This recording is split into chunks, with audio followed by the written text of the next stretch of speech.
தமிழகத்தில் திமுக ஆட்சியில் சட்டம் ஒழுங்கு சீர்கெட்டு விட்டதாக குற்றம் சாட்டிய எதிர்க்கட்சித் தலைவர் எடப்பாடி பழனிசாமி பல்வேறு நதிநீர் இணைப்பு திட்டங்களும் கிடப்பில் போடப்பட்டிருப்பதாகவும் விமர்சித்தார். மக்களை காப்போம், தமிழகத்தை மீட்போம் என்ற பெயரில் பரப்புரை மேற்கொண்டு வரும் எடப்பாடி பழனிசாமி தஞ்சையில் விவசாயிகள், வியாபாரிகள், பல்வேறு துறையைச் சேர்ந்தவர்களை சந்தித்து பேசினார்.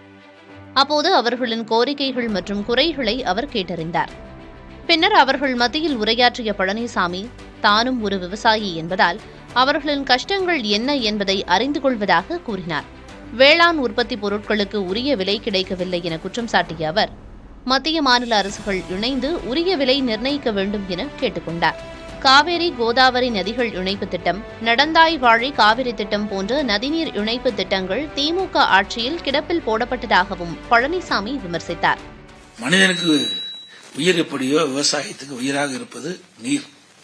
அந்த நீரை சேமிக்க வேண்டும், முறையாக பகிர்ந்து விவசாயத்துக்கு அளிக்க வேண்டும். அனைத்து இந்திய அண்ணா திராவிட முன்னேற்ற கழக அரசு புரட்சித் தலைவர் அம்மா இருக்கின்ற காலத்திலும் சரி, அம்மா மறைவுக்கு பிறகும் சரி, அதை சரியான முறையில் திட்டமிட்டு நாங்கள் செயல்படுத்தினோம். இப்ப அது முடிஞ்சு போய் இன்னும் நீர் தேக்காம இருக்கிறாங்க.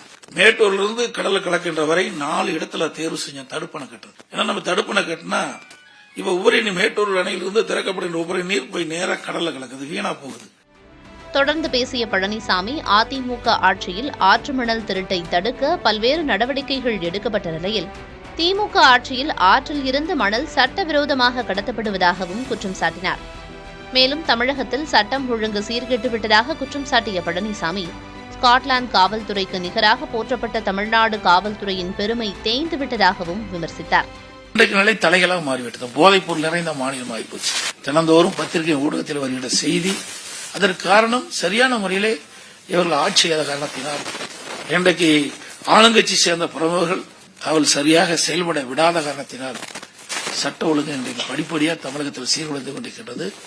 இன்றைக்கு ஸ்காட்லாந்து இணையாக போற்றப்பட்ட காவல்துறை இன்றைக்கு மெல்ல மெல்ல தேய்ந்து இன்றைக்கு மக்கள் அச்சப்படுகின்ற அளவிற்கு தமிழகத்தில் வாழ்கின்ற சூழ்நிலை ஏற்பட்டுகின்றது என்பதை